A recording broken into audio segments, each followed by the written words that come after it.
Wapenzi watazamaji wa hichi kituo cha Tanzania News Today, mahala popote ulipo, ninakusalimu hujambo.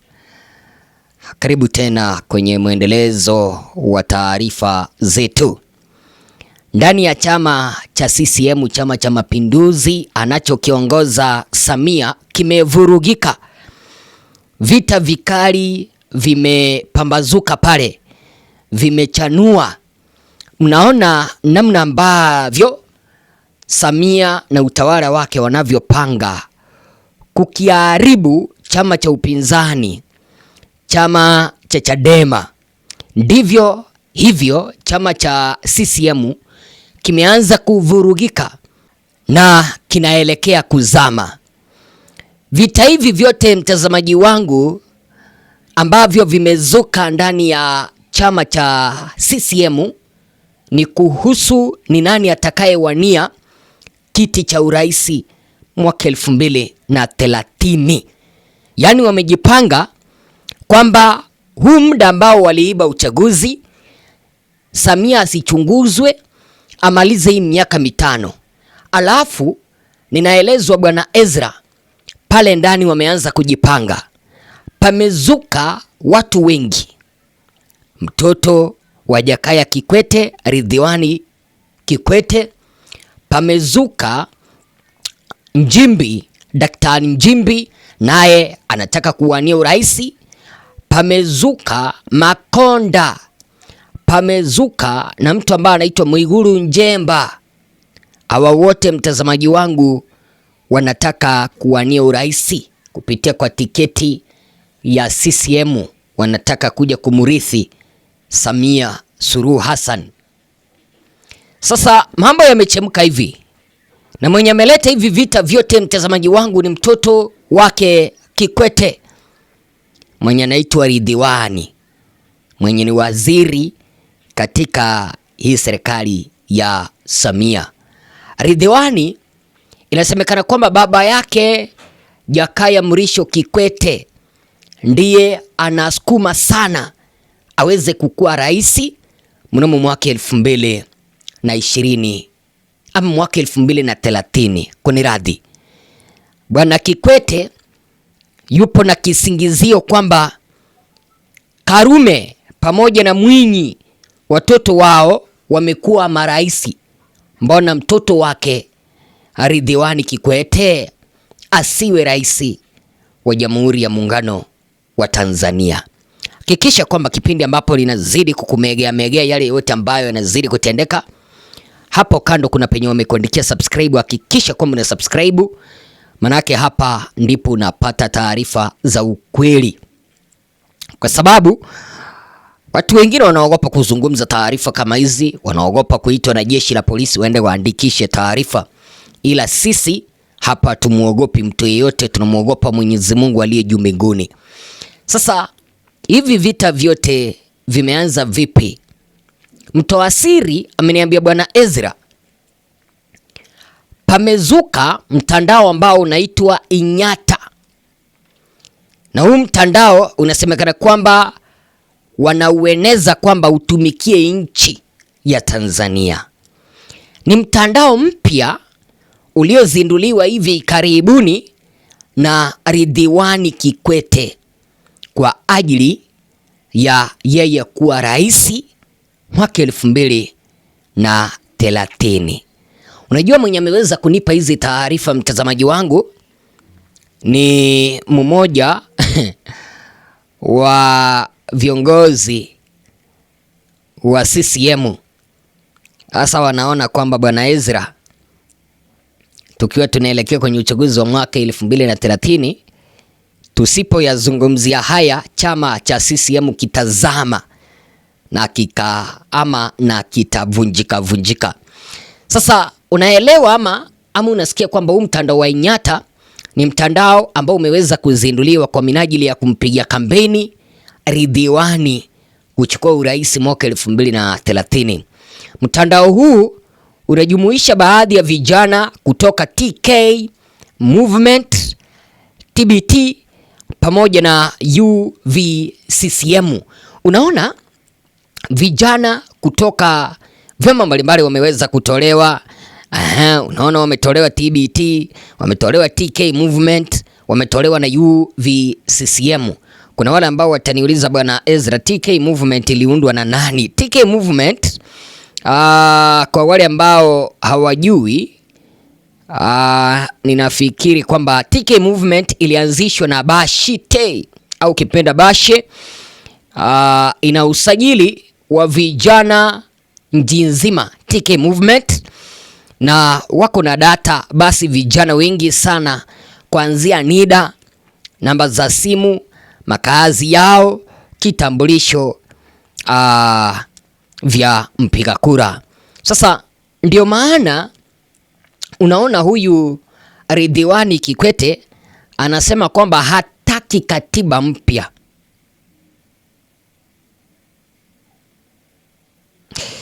Maana akitumia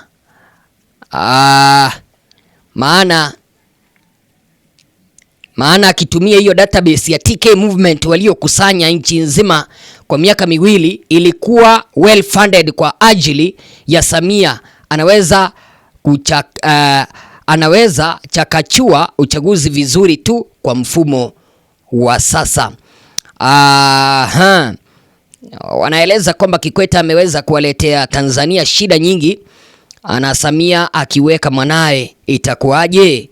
Sisi balaa litakuwa kama mara 1000 hivi. Mzee ana roho ngumu.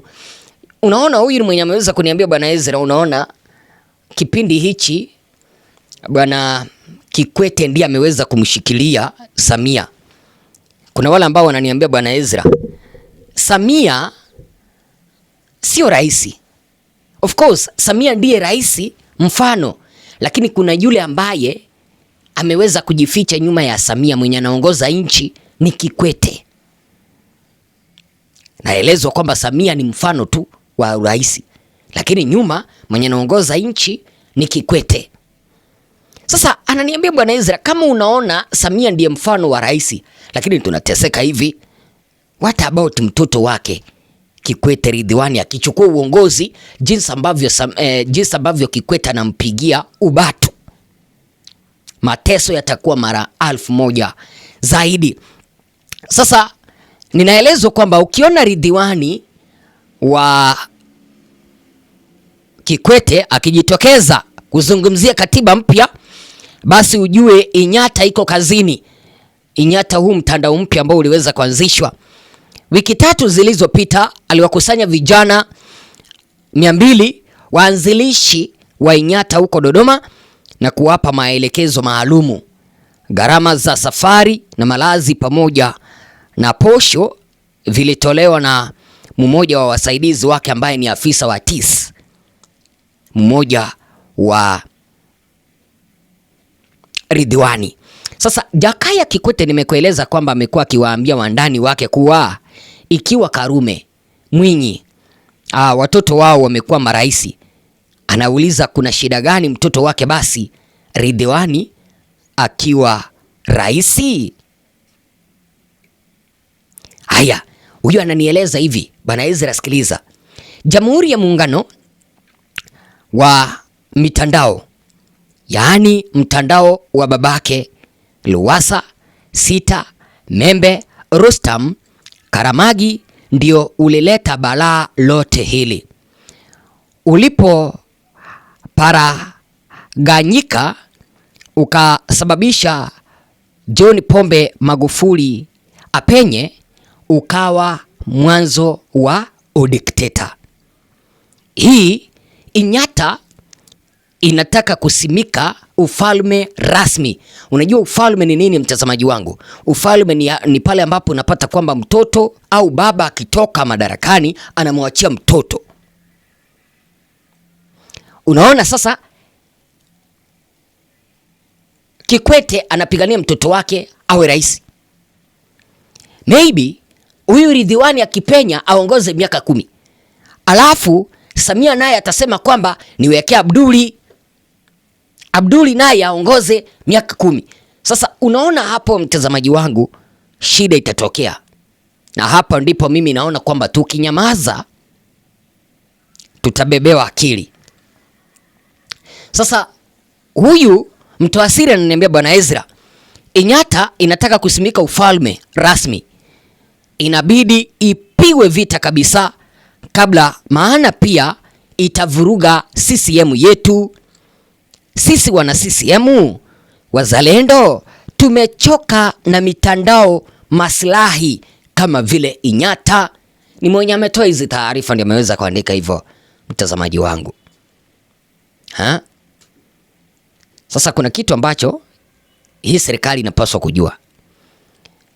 Majuzi tu uliweza kumsikia Ridhiwani akipinga wale ambao tunataka katiba mpya.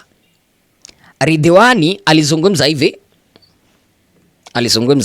Naona kwenye mitandao, kwa sababu na mimi pia nipo, kuna mambo yanafanyika ambayo hayapendezi. Mimi naona kwenye mitandao, kwa sababu na mimi pia nipo kwenye mitandao hiyo. Baadhi ya watu wanapita katika maeneo, katika wilaya zetu, katika vijiwe vyetu, hususan kwa maeneo ya vijana, na kuambia vijana kwamba vijana ni lazima tuandamane ili tutafute katiba mpya.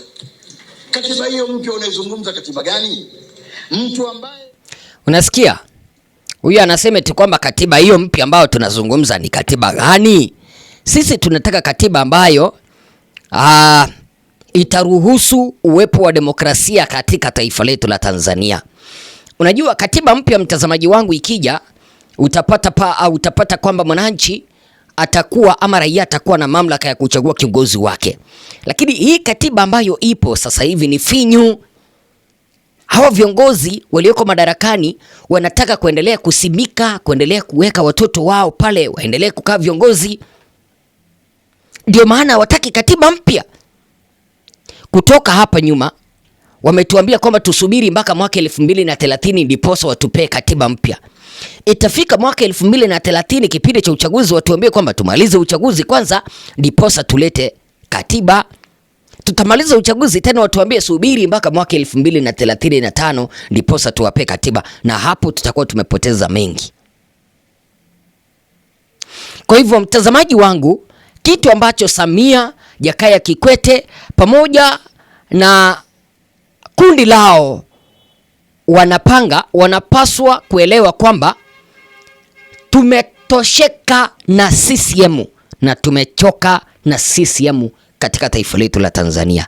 Haiwezi ikawa kwamba nchi inaongozwa na uongozi wa chama kimoja. Matatizo yote yamesababishwa na CCM.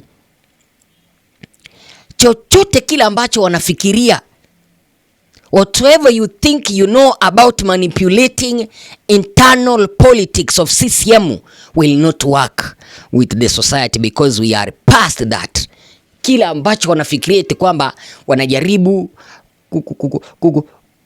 yani wanajaribu kutinyima katiba, sijui waanze kutuambia sijui CCM ndio inapaswa peke yake kuongoza, wanajaribu kupiga Chadema vita ifariki. Hapo tumetoka, tumetosheka na CCM. Na ndio maana nakwambia hivyo mtazamaji wangu, ile siku ambayo CCM itatoka madarakani kabisa, chama kingine kipya kije, hapo ndipo tutakuwa tumemaliza matatizo ambayo yanakumba nchi yetu. CCM haiwezi ikawa kwamba inaongoza nchi kwa tangia tulipopata uhuru mpaka sasa hivi. Matatizo ni yale yale. Unapata kwamba rais anaingia, anaiba pesa, anaficha, alafu rais rafiki wake yule mwenye alitoka anaingia na hicho chama, wanaambiana kwamba usifanye uchunguzi. It cannot be like that.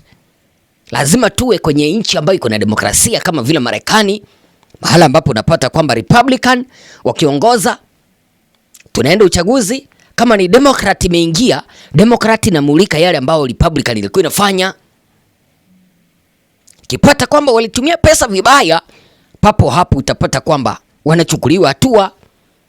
Lakini haya mambo ambayo CCM wanatupangia hapa, sijui Samia kitoka, Ridhiwani Kikwete aingie, eti kwa sababu mtoto wa Karume, mtoto wa Mwinyi walikuwa viongozi, eti sasa na mtoto wa Kikwete akue kiongozi. Haiwezekani. Kila ambacho wanasema ni hivi. Sikiliza. Mtawasiri ananiambia, Bwana Ezra, wanasema hivi eti hawawezi wakaruhusu mtu ambaye si wa ukoo wa dynasty akuwe rais. Wanasema hivi, kuna kipindi kimoja Godfrey ama God bless Lema alituambia kwenye Maria Space, kama ulikuwa makini, kwa wale ambao mnafuatilia Space ya Maria, alituambia kwamba baada ya Magufuli kuzikwa, kipindi ambapo Magufuli aliaga dunia, waliitana hawa madynasty, wakasema wasikubali tena mtu wa nje ya dynasty ambao ni zao kushika uraisi kama Magufuli.